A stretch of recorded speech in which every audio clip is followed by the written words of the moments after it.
겁장이라는 제목으로 하나님의 말씀을 선포합니다. 바울이 쓴 말씀입니다. 저는 그냥 바울이 쓴 이 저기를 조금 좋아하고 선호합니다. 바울은 그리스도인의 온유와 간용을 강조하였고, 바울은 자기가 근심케 할 편지를 쓰는 이유는 자신에 대한 모욕이나 비난에 대한 것이 아니라 고린도 교회의 실정을 예수 그리스도의 사랑으로 지도하기 위함이라고 본문을 이렇게 나열을 합니다. 고린도 교인들 중에는 은밀히 교회에 들어와서 교인들을 미혹에 빠뜨리는 거짓 교사들의 영향을 받은 자들이 있었다고 성경은 기록을 합니다. 그들은 바울이 자신들을 대할 때에는 겸비하나 떠나서 편지로 대면할 때는 담대하다고 비난을 합니다.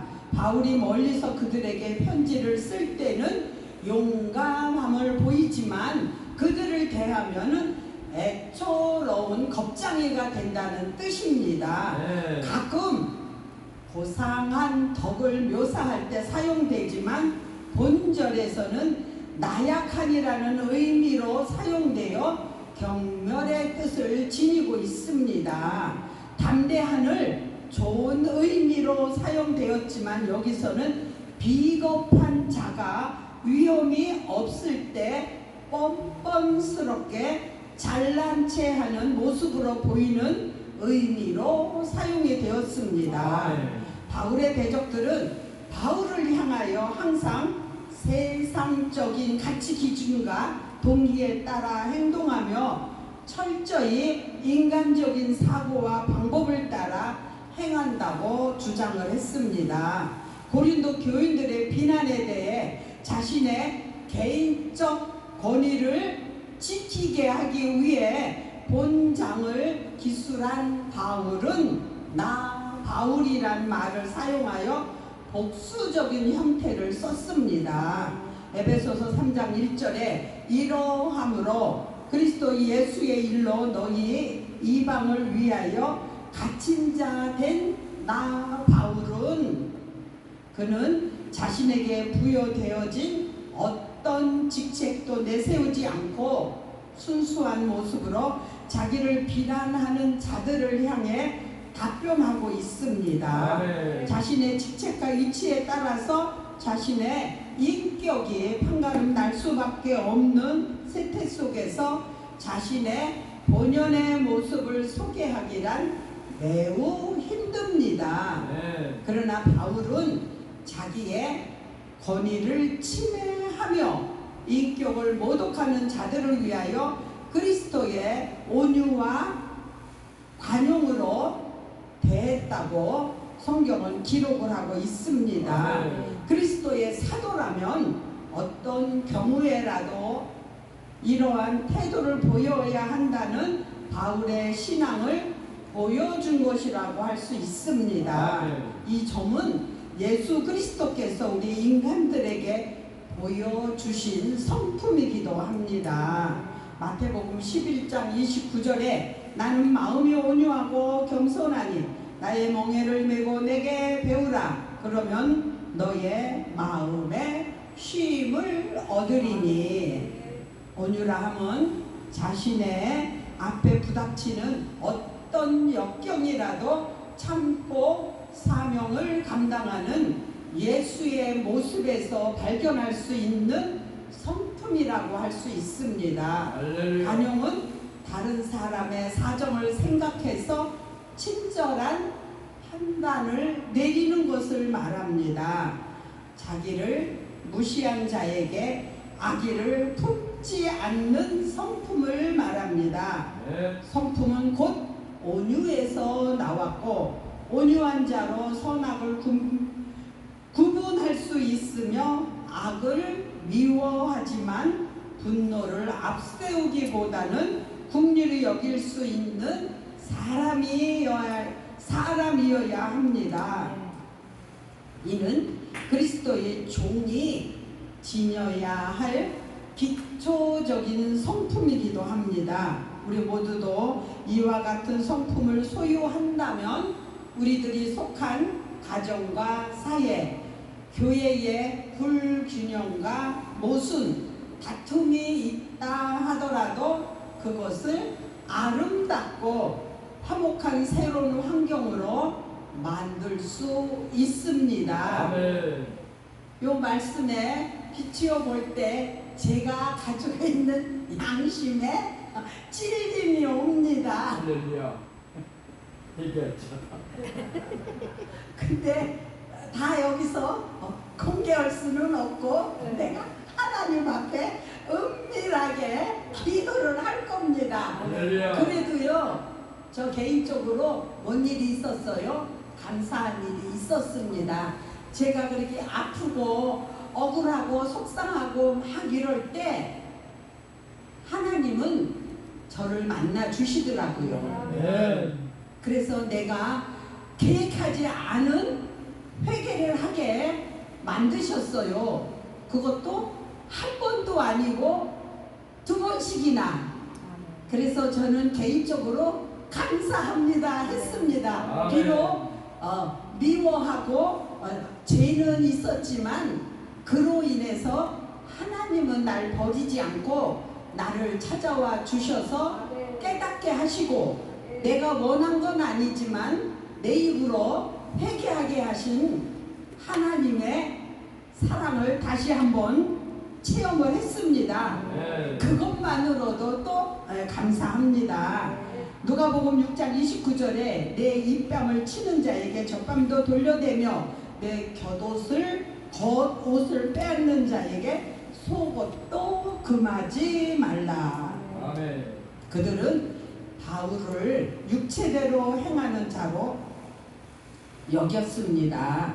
그들은 바울을 하나님께서 공급하시는 영적인 힘으로 살지 않고 마치 짐승의 지혜를 빌어 온 자같이 육체의 노예로서 살아가고 있다고 비난을 했습니다. 아멘. 바울은 성도들과 가까이 있을 때는 겸손한 척하고 멀리 떨어져 있으면 교만하다는 것입니다. 그들은 처음에 바울을 겁쟁이로 불렀으며 이제는 바울을 타락한 이기주의자로 그리고 음흉한 기회주의자로 자신의 권위를 보호하려고만 한다고 생각을 했습니다. 사실은 바울이 그렇지는 않은데 이렇게 비난을 한 것입니다. 그래도 바울은 대항하지 않고 이와 같은 비난에 대해 바울은 필요하다면 자신도 언제든지 담대해질 수 있지만 자신이 그와 같이 되지 않도록 고린도 교인들 스스로 잘못을 고칠 것을 원해서 바울은 참았습니다. 즉 바울은 그들을 향해 징계를 가하기 전에 모든 잘못된 것을 바로 잡으려고 하였습니다. 이런 바울의 태도는 이제까지 그가 보였던 부드럽고 요청하는 자세와는 달리 단호하고도 공격적입니다. 이것은 잘못된 그들의 자세를 고치기 위한 방법이었습니다. 그리스도인은 자기에게 도전해오는 문제를 해결함에 있어서 어떠한 형태의 폭력은 사용해선 안 되지만 악에 대하여 단호한 태도를 취하는 것은 절대적으로 필요합니다. 왜냐하면 나약한 온유는 오히려 악의 행동을 방조할 뿐이기 때문입니다. 바울은 자신이 비록 육체를 입고 있지만 육체대로 싸우지 아니한다고 말했습니다. 자신도 인간의 연약성을 초월하지 못하며 제 많은 성품과 불건전한 충동 밑에 살고 있지만 사도의 직분을 수행함에 있어서는 결코 인간의 재능을 의지하거나 인간적인 목적을 위해 일하지 않았음을 강조하고 있습니다. 하나님의 은혜로 구원받은 자라 하더라도 육체적인 목적을 위해 일하지 않았음을 강조합니다. 하나님의 은혜로 구원받은 자라 하더라도 육체적인 소욕으로 일한 실수를 범할 수 있습니다. 인간이 지닌 연약성은 동시에 한계이기 때문입니다. 이 한계성을 인정하고 하나님의 도움의 손길을 간구하는 겸손이야말로 이 땅에서의 진정한 승리를 얻게 할 수 있게 해주는 원동력입니다. 이 세상의 삶이 험하고 힘들어도 하나님 나라가 이 땅에 실현되도록 그 나라가 속히 임하기를 바라는 마음으로 살아가는 삶이 곧 성도의 삶이야 되기 때문입니다. 견고한 진은 하나님께 대항하는 모든 악한 세력과 지적, 교만 등을 가리키며 하나님에 의하여 강하게 되는 것, 하나님 보시기에 강한 것, 하나님을 위해 강한 것을 의미합니다.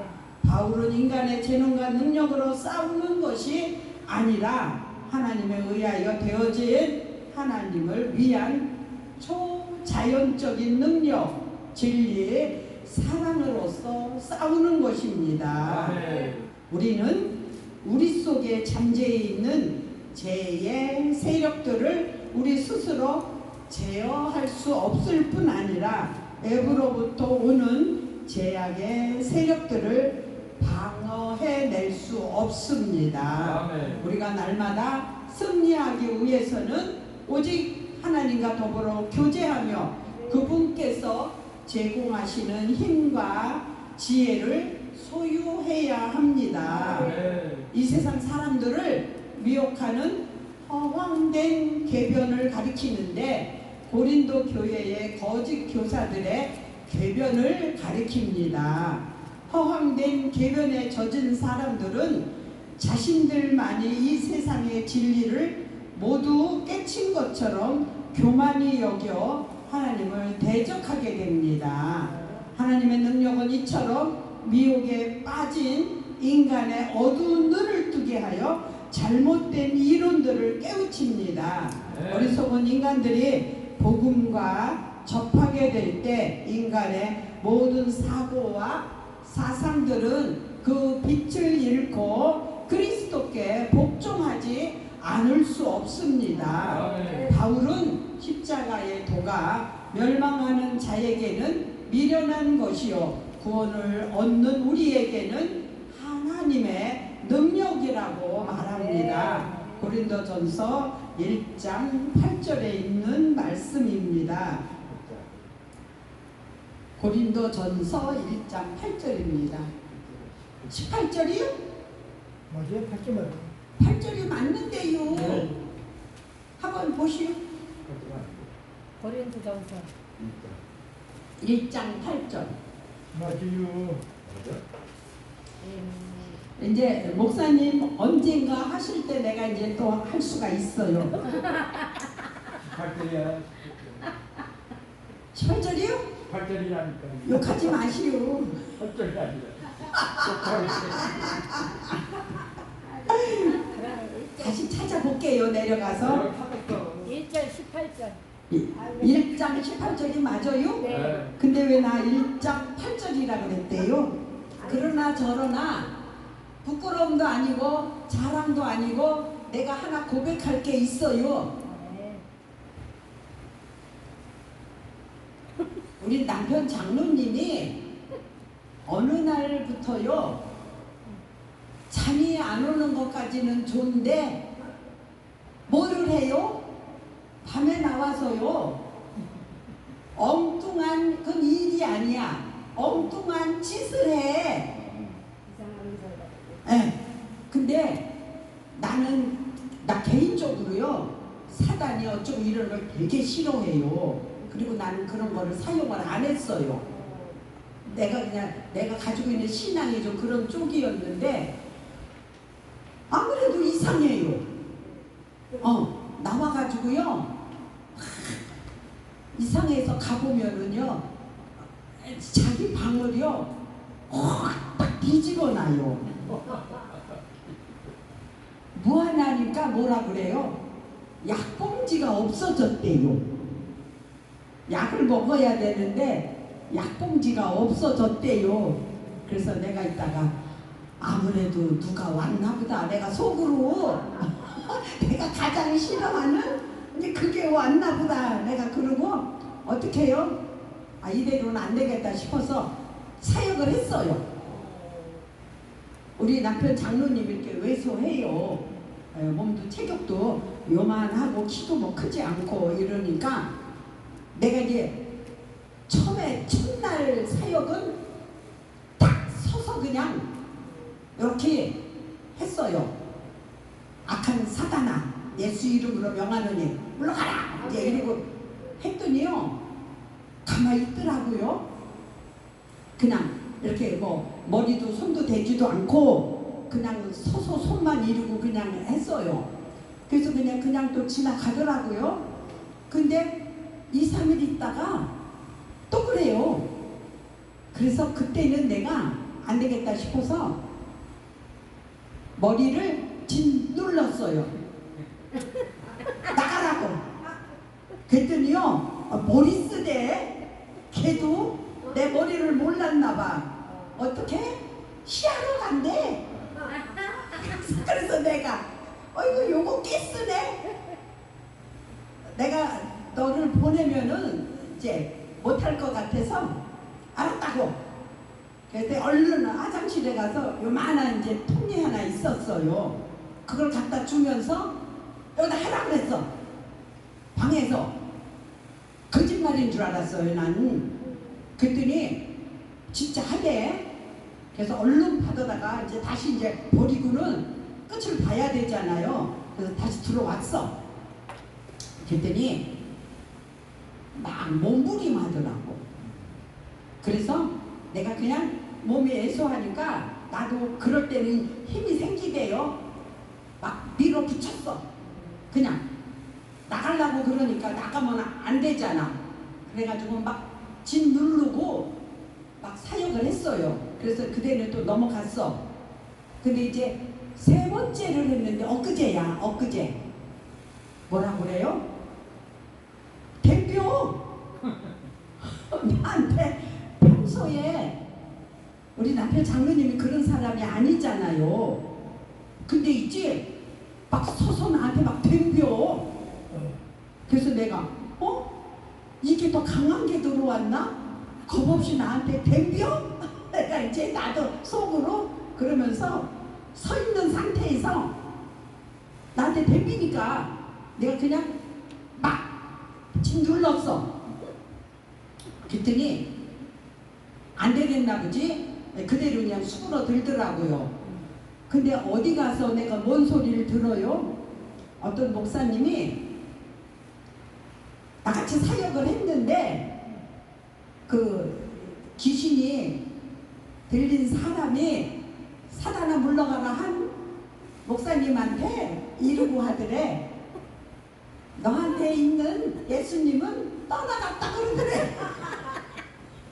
돌아서서 떠나갔다고.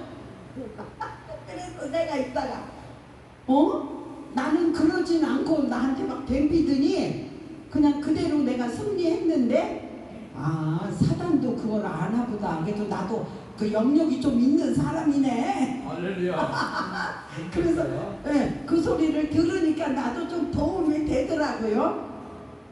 근데 그리고는 아직은 괜찮아요. 내가 그래서 남편 장로님을 이제 이렇게 3번을 사역을 해봤는데 다양하더라고요. 그래서 체격이 이만하면 내가 감당을 못했을 텐데 체격이 자꾸 왜소하니까 나도 그냥 밀어붙이고 막 그냥 손으로 막 머리 누르다 못해 안 돼가지고 막 등 잡고 막 때리고 막 그냥 눌러버렸어. 그랬더니 무서웠나 봐. 사단이 쪼그레기가 왔나 봐. 그래가지고 내가 가장 싫어하는 내가 그 일을 해봤다니까요. 근데 3번을 했는데 아직은 괜찮아요. 그러니까 그래서 아이고 하나님은 내가 가장 싫어하는 거를 먼데 있는 사람을 못하니까 둘이만 살잖아요. 그러면 내가 안 하면 누가 해?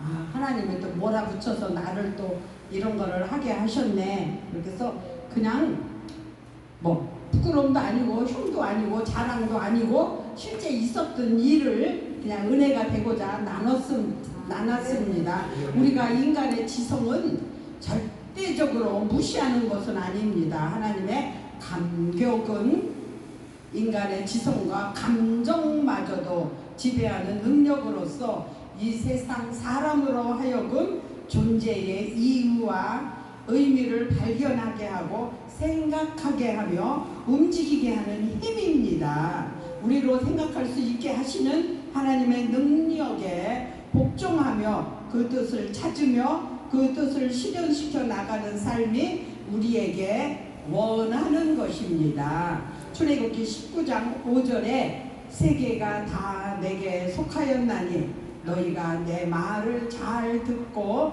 내 언약을 지키면 너희는 열국 중에서 내 소유가 되겠고. 바울은 자신의 영적 싸움에 육체의 병기가 아닌 하나님의 병기를 사용하여 효과적으로 대처를 했습니다. 육체로 자랑하며 육체의 병기들로 싸우려는 사람들은 실패할 수밖에 없습니다. 우리는 학벌이나 문벌, 이론 등과 같은 육체적 병기들을 복음의 진리라는 하나님의 병기로 대처하여 싸워야 합니다. 바울은 하나님께 권세를 받은 사도였음에도 거스리는 자들이 복종할 때까지 기다리고자 했습니다. 법을 사용하는 것이 필요하지만 반드시 좋은 것은 아닙니다. 하나님께서 죄인들이 회개하고 돌아오기를 인내하며 기다리시듯 교회와 지도자들도 동일해야 합니다. 그리스도의 목적이 영혼들을 구원하는 데 있었듯이 교회의 목적도 이와 같기 때문입니다. 바울은 사도의 직책을 가지고 있으면서도 인간의 권위 대신에 주님의 간영으로 행하고자 힘썼는데 이는 그가 겸손한 마음의 소유자였음을 잘 가르쳐 줍니다. 익은 벼가 고개를 숙이듯이 은사의 분량이 많을수록 성도는 겸손해져야 합니다. 우리의 주님이신 그리스도께서 자기를 낮추고 겸손히 행하셨다면 그분의 종이 된 우리가 어떻게 행해야만 할 것인지 분명하게 드러나는데도 많은 사람들이 자기를 높이고 또한 나타내려는 유혹에서 벗어나지 못하고 있습니다. 하나님은 언제나 겸손한 자의 편에 서시며 그들에게 은혜를 베풀어 주십니다. 그러므로 성도들은 무슨 은사가 있고 어떤 위치에 있든지 마음을 높이지 말고 겸손히 행하도록 힘써야 합니다. 바울은 자신에 대해 불손하고 거스리는 사람들에게 분을 내거나 저주하지 않고 도리어 온유함으로 대했습니다. 온유한 마음이란 부드러운 마음, 따뜻한 마음을 가리키는데 이것은 주님의 마음이기도 합니다. 지도자가 쉽게 노를 바라거나 분을 내는 것은 지도력을 발휘하는데 도움을 주지 못합니다. 부드러운 마음을 지닌 사람이라야 삐뚤어진 영혼들, 그릇 행하는 사람들을 바르게 인도할 수 있습니다. 출애굽의 지도자 모세는 온유함이 모든 사람보다 더 승했으므로 주어진 책임을 다 할 수 있었다고 성경은 기록을 하고 있습니다. 네. 우리도 이렇게 모세처럼 온유함이 많이 있어서 모두를 이해하고 용서할 수 있는 사람이 되기를 예수 그리스도의 이름으로 축복합니다. 아멘. 아멘. 저도 엄청난 부끄러운 고백을 합니다. 잘한 것도 아니고 자랑할 것도 아닌데 그냥 저도 화가 나서 그냥 했습니다. 목사님들은 저 같은 경우가 있을 때 제가 한번 그냥 여쭤보고 싶습니다. 저같이 안 하고 어떻게 했을 것인가? 절 보고 뭐라고 그래요? 노인네가 웬일이야?